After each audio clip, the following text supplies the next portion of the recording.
I was dating this girl over the summer. She was a model.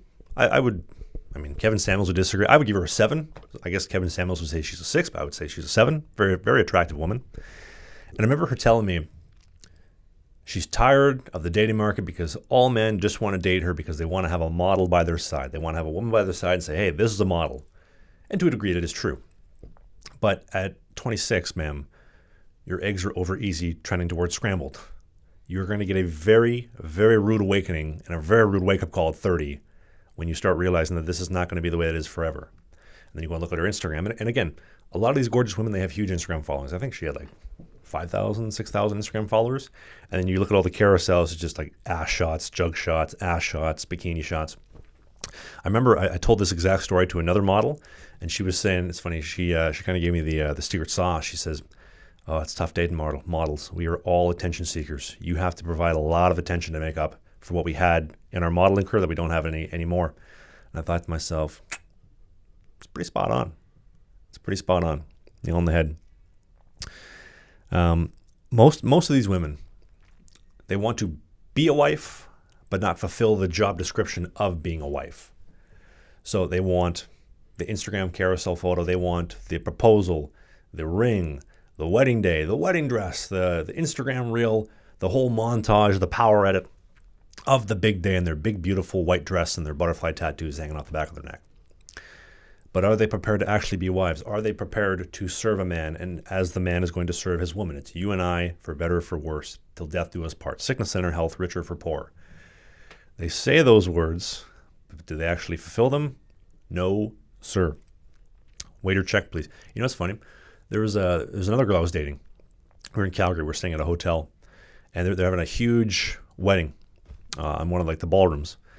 And she says, "Oh, do you want to go sneak in?" I said, "Yeah, let's go see if I can sneak a Diet Coke out of there, like a Coke Zero." They had an open bar.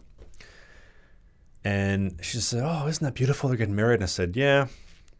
I wonder what that'll look like in 7 years." She said, "What do you mean?" I said, "Oh, they'll probably pull the pin in about 7 years. She's going to hate him, try to take half of his shit.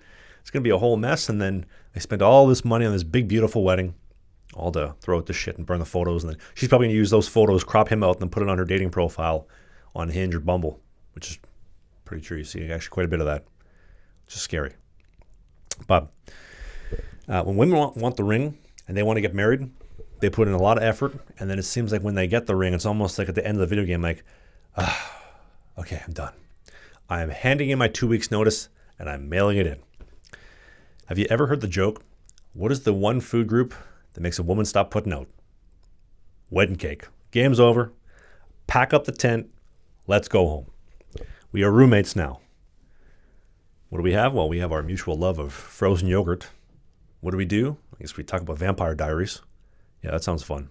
Sounds a lot of fun. You know, there's most of the women are so attention driven.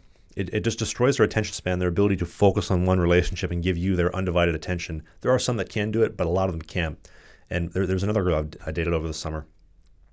I would objectively say she's an 8, drop dead gorgeous. She was Latina, very spicy. And dated her over the summer, and she was hands down the biggest attention seeker out there. And I know that she's not even the worst. There's a gym in Vancouver that she would work out at called House Concepts. The House Concepts, whatnot. Basically, essentially, all the attention-seeking fit chick women work out there. It has great lighting. You're allowed to film there, and all these workout Instagram fit chick videos come out of there. It is a very aesthetically pleasing building, I will say that. But so many of them work out there, and you can bundle so many of them into this category. It's fascinating. But anyway, so